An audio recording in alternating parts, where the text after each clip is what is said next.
Eclesia. Bienvenido, bienvenida a Señal de Fe. Soy Luis Fernando. Este es un lugar sin etiquetas, sin paredes, sin prisa. Aquí caben tus preguntas más incómodas, tus silencios más largos, caben tus lágrimas, tus enojos y tus miedos. Y hoy, como nunca, cabe tu cansancio. Si es tu primera vez, quédate, respira.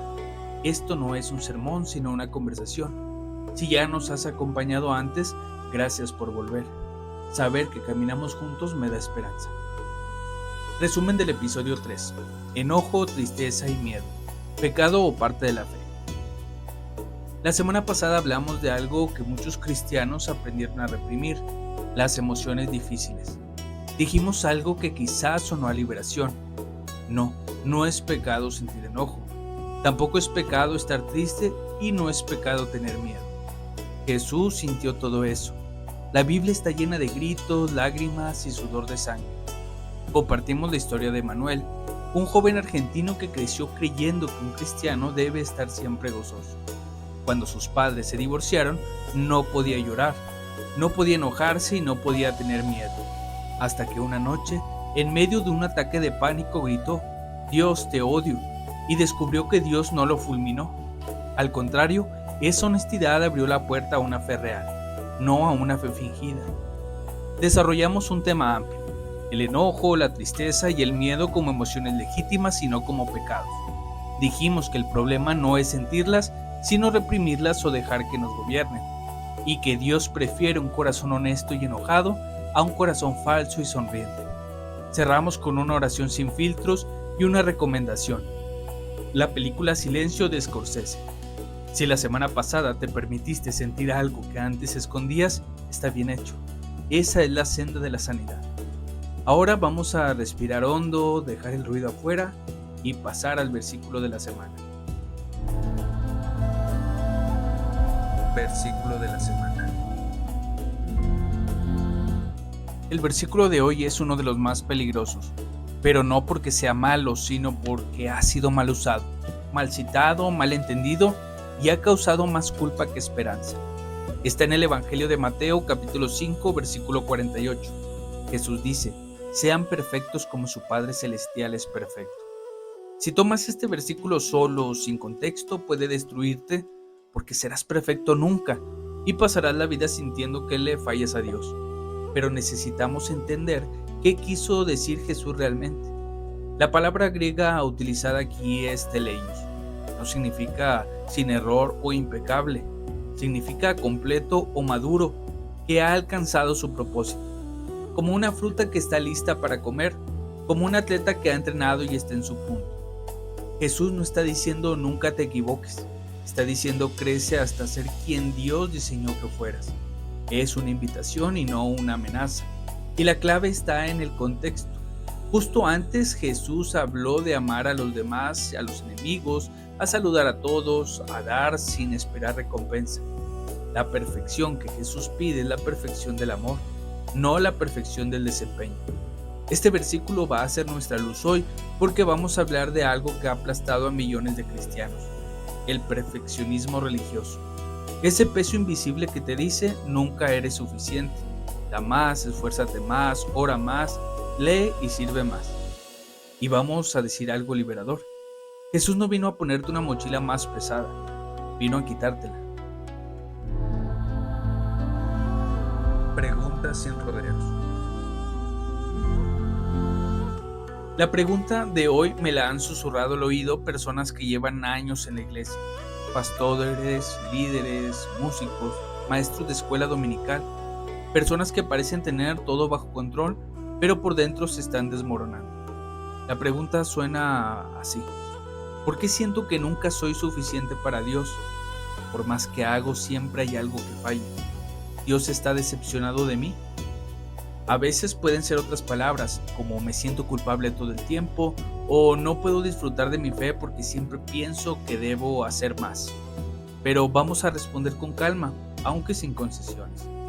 La respuesta es que no, Dios no está decepcionado de ti, y tampoco tienes que ganarte su amor. No, La voz que te dice nunca es suficiente no viene de Él, viene de un sistema religioso enfermo, viene de tu historia, viene del enemigo, pero no viene del Padre. Dios no es un capataz con un cronómetro. Dios es un Padre que corre hacia ti cuando aún estás lejos. No te ama porque te esfuerces, te ama porque eres su hijo y punto.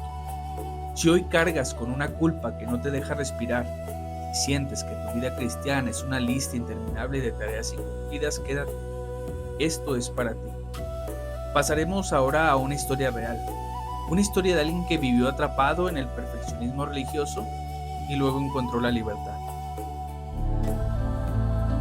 Un clic hacia la fe. Este segmento se llama Un clic hacia la fe. Hoy quiero contarte la historia de Gabriela. Ella es una mujer de 40 y tantos años de Colombia que compartió su testimonio en un grupo de Facebook para cristianos cansados. Me dio permiso para contarlo sin su nombre real, así que vamos a llamarle Gabriela. Ella creció en una iglesia pentecostal muy estricta.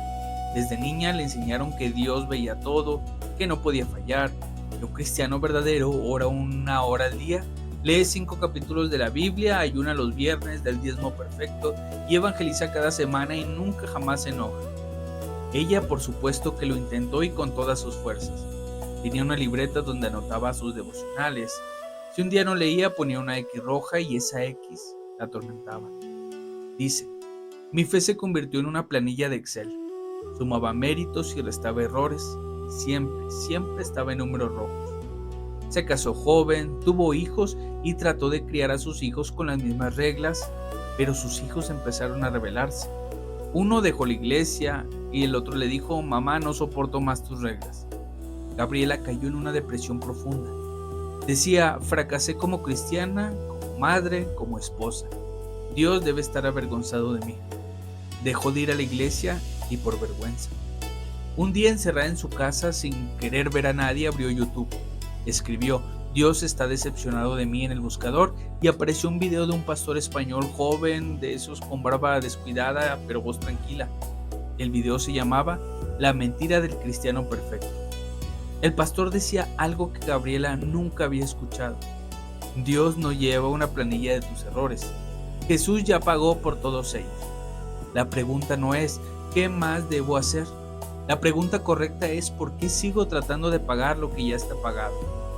Gabriela se quedó congelada. Vio el video 3 veces y luego buscó más.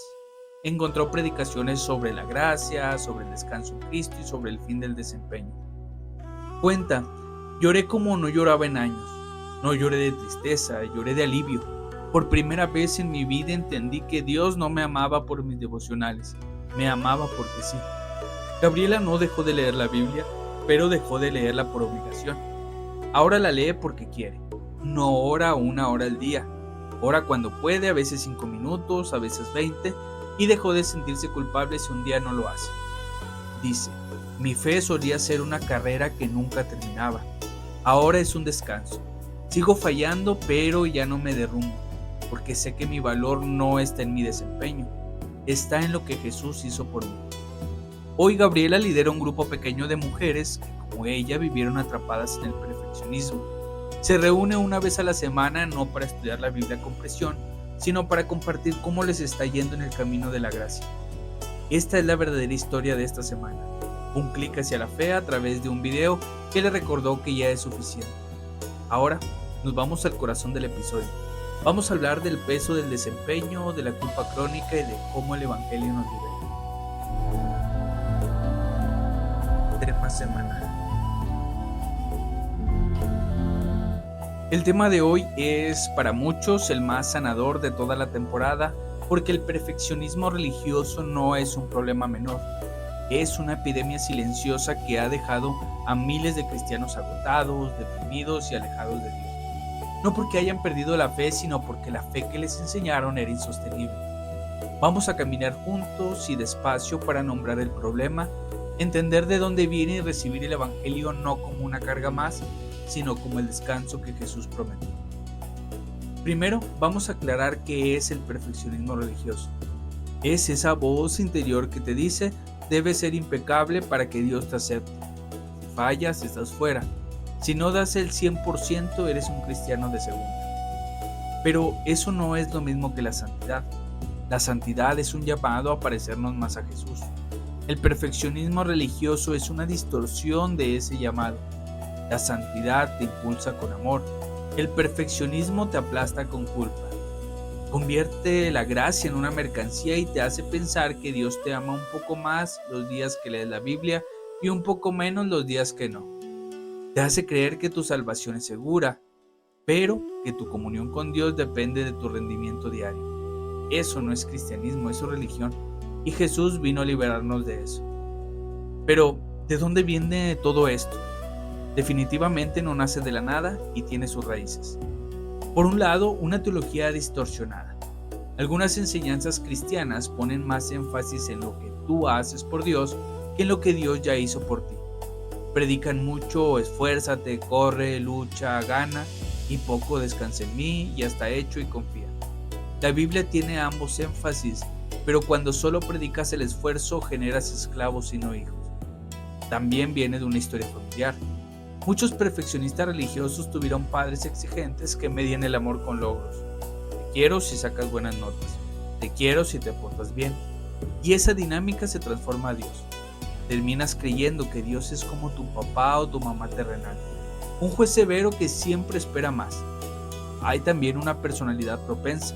Hay personas que naturalmente tienden a la autoexigencia en el trabajo, al estudio y las relaciones, y cuando se convierten trasladan esa misma personalidad a la fe. No es malo ser ordenado, pero cuando la autoexigencia te roba la paz, se vuelve tóxica. Y finalmente, la cultura de apariencias actual. En muchas iglesias nadie muestra sus fracasos. Todos llegan con la sonrisa puesta, cuentan testimonios de victoria, pero nunca de derrota. Eso crea una presión invisible. Si todos parecen perfectos, tú también debes parecerlo y te esfuerzas por mantener una fachada que no es real. Entonces, ¿cómo saber si estás atrapado en esto?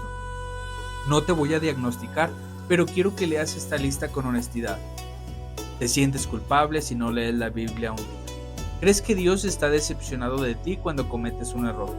Comparas tu vida espiritual con la de otros y siempre sales perdiendo. ¿Piensas que Dios te ama más cuando sirves en la iglesia? Te cuesta perdonarte a ti mismo y te cuestionas aunque ya pediste perdón. Sientes que tu relación con Dios es una lista de tareas pendientes. Evitas ciertos pecados más por miedo al castigo que por amor a Dios.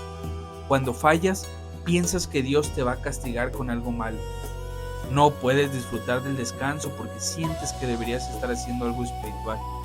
Te cuesta creer que Dios te acepta tal como eres sin condiciones. Si varias de estas te resuenan, estás en el lugar correcto. No estás solo y sí, hay una salida. Porque el Evangelio no es una bomba contra el perfeccionismo. El Evangelio dice algo que el perfeccionismo no puede tolerar. Ya está todo pagado. No tienes que ganarte nada. Jesús hizo todo lo necesario. Pablo lo dice en Efesios 2, porque por gracia ustedes han sido salvados mediante la fe. Esto no procede de ustedes, sino que es don de Dios, no por obras, sino para que nadie se jacte. La salvación es un regalo, no se gana, se recibe. Y la vida cristiana no es una continuación de la salvación por obras, sino vivir desde la gracia, no hacia la gracia. El perfeccionismo dice, haz más para que Dios te quiera más. El Evangelio dice, Dios ya te quiere al máximo, ahora desde ese amor, haz lo que quieras hacer. No es que las obras no importen, sí importan, pero son fruto del amor y no condición para el amor. Así que es importante entender la diferencia entre culpa y convicción. El perfeccionismo religioso genera culpa, pero la culpa no es lo mismo que la convicción del Espíritu Santo. La convicción es específica. Esto que hiciste estuvo mal, pero tú eres bueno. Ven y arréglalo. Te da esperanza, te impulsa a cambiar y te deja paz después de confesar. La culpa, en cambio, es vaga. Eres malo, nunca haces nada bien y Dios está enojado. No te impulsa a cambiar, sino que ni te paraliza, y cuando termina, cuando confiesas, sino que sigue ahí como un disco rayado. Si después de confesar un pecado sigues sintiéndote condenado, eso no es convicción, es culpa. Y Dios no te quiere en la culpa. Jesús ya pagó por ese pecado. Ya no hay condenación para los que están en Cristo Jesús. Entonces, ¿cómo desmantelamos el perfeccionismo paso a paso? Aquí te voy a dejar algunas herramientas prácticas.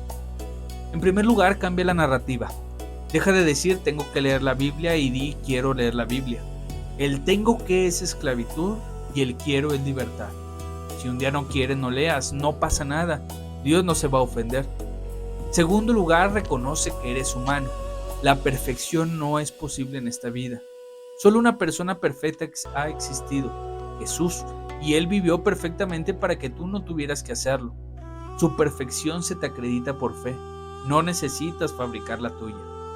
En tercer lugar, practica el descanso. Así como Dios descansó el séptimo día, tú necesitas descansar sin culpa. Un día a la semana no hagas nada espiritual si no quieres. Duerme, camina, come con amigos. Eso también. El descanso es un mandamiento y no una sugerencia. Como cuarto punto, te recomiendo hablar con alguien de confianza. Un amigo maduro o un pastor que entienda la gracia. Cuéntale tu lucha. A veces solo decir me siento culpable todo el tiempo ya alivia, y escuchar a alguien decir yo también he pasado por eso te hace sentir menos solo. Quinto lugar, lleva un diario de gracia. Cada día escribe una cosa que hiciste bien, así sea pequeña. El perfeccionismo te entrena para ver solo tus fallos. El diario de gracia te entrena para ver también los aciertos. Como sexta recomendación, aprende a reírte de ti mismo. Cuando falles, y ten por seguro que lo harás, ríete y no te castigues. Mejor di, bueno, otra vez, qué bueno que Dios ya sabía que iba a hacer esto. La risa desarma el perfeccionismo. Y por último, lee Romanos 8 una vez a la semana. Este es el antídoto contra el perfeccionismo. Ninguna condenación hay para los que están en Cristo Jesús. Todo ayuda para bien.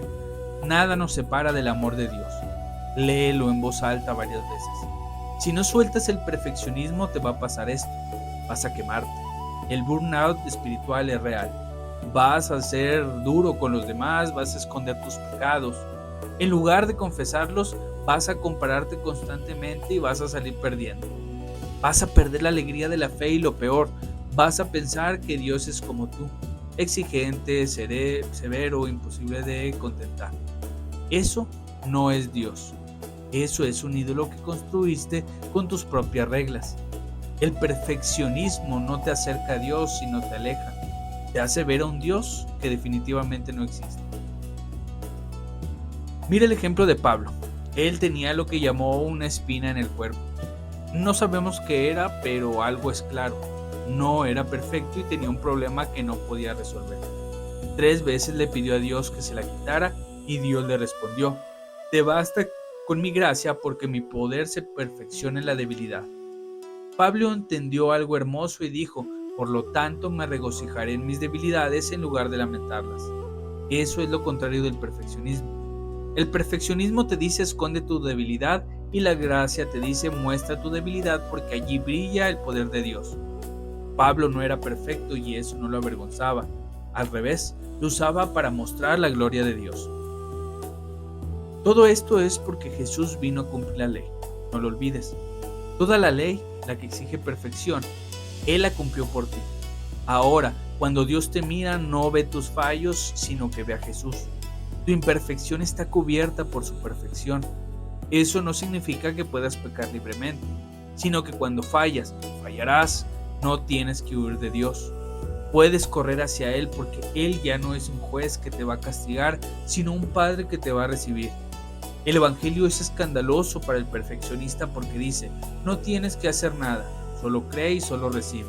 Y el perfeccionista le gusta recibir, prefiere ganar, pero la vida cristiana no es una carrera para ganar el amor de Dios, sino descansar en el amor que ya ganaste en Cristo. Para cerrar esta sección, te pido que imagines esto. Estás nadando en medio del mar con una mochila llena de piedras. Cada piedra tiene un nombre. Tengo que leer más, tengo que orar mejor, tengo que ser mejor padre o tengo que perdonar más rápido. Estas piedras te hunden. No puedes nadar bien, te cansas, te ahogas. Jesús está en la orilla y te dice, suelta la mochila que ya no la necesitas. Yo nadé por ti, yo cargué con el peso. Ven a la orilla y descansa. El Evangelio es eso. soltar la mochila, dejar de intentar ganarte lo que ya te dieron. Descansar no porque seas perezoso, sino porque confías en que lo que Él hizo es suficiente. Hoy te invito a eso, a soltar la mochila. No toda de una vez quizá, pero piedra por piedra, y sentir que puedes respirar otra vez. Después de esta larga caminata vamos a pasar a responder una pregunta que la cultura nos lanza. Biblia y mundo. Este segmento se llama Biblia y mundo.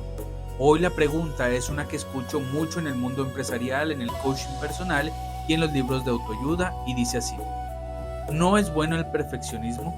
En el trabajo nos enseñan que la excelencia es la clave. ¿Por qué en la religión sería malo? Y hoy vamos a responderla con la misma calma de siempre. En primer lugar, hay una diferencia entre la excelencia y el perfeccionismo. La excelencia busca hacer lo mejor posible, pero acepta los errores como parte del aprendizaje. El perfeccionismo busca la ausencia total del error y no tolera el fallo. La excelencia es saludable y el perfeccionismo es tóxico. En segundo lugar, en el trabajo la exigencia tiene límites. Un empleado perfeccionista se quema. Un atleta perfeccionista se lesiona. Un artista perfeccionista no termina sus obras. La obsesión por la perfección no es éxito. Resulta al final de cuentas en una enfermedad.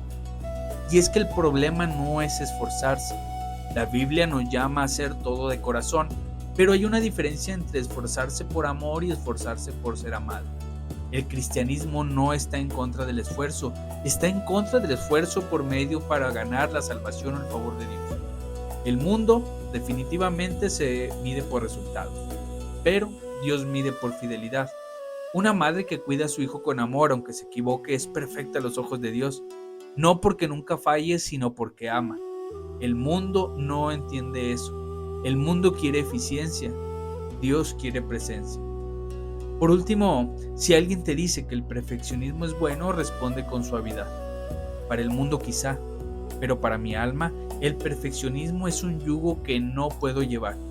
Jesús me ofrece un yugo suave y ligero. Ese es el que elijo. Vamos a seguir ahora con un respiro de belleza.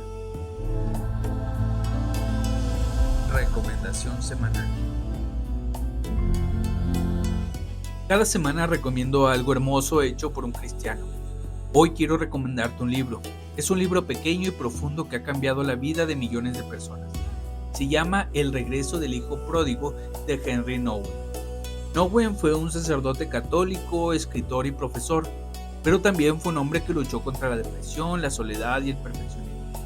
En este libro medita sobre la famosa pintura de Rembrandt que representa al hijo pródigo regresando a los brazos de su padre.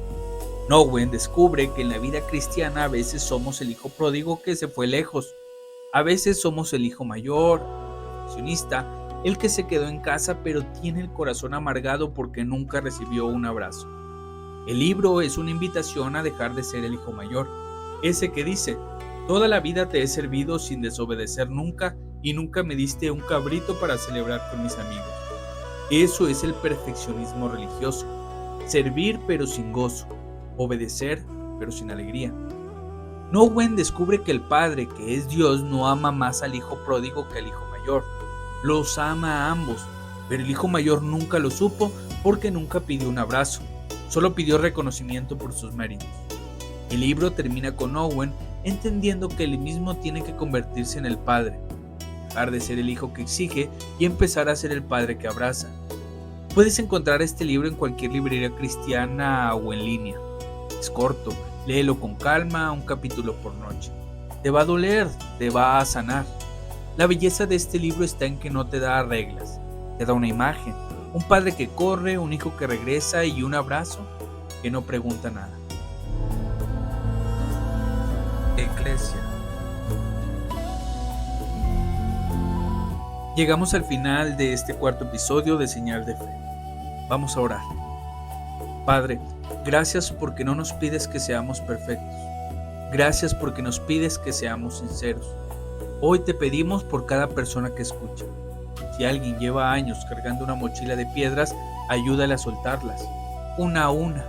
Y si alguien cree que debe ganarse tu amor cada día, Recuérdale que no puede, porque ya lo ganaste tú en la cruz. Si alguien está cansado de fingir, dale el valor de mostrar sus heridas, no para impresionar a nadie, sino para ser libre. En el nombre de Jesús, que nos dijo: vengan a mí todos los que están cansados y cargados, y yo les haré descansar. Amén. Esta semana quiero que hagas algo difícil. Identifica una piedra de tu mochila, solo una, pero la más pesada, la que más te culpa. Puede ser no oro lo suficiente, o no soy un buen padre, o también no sirvo en la iglesia. Escríbela en un papel y luego frente a esa piedra di en voz alta: Jesús, esto ya no lo voy a cargar más y te lo entrego.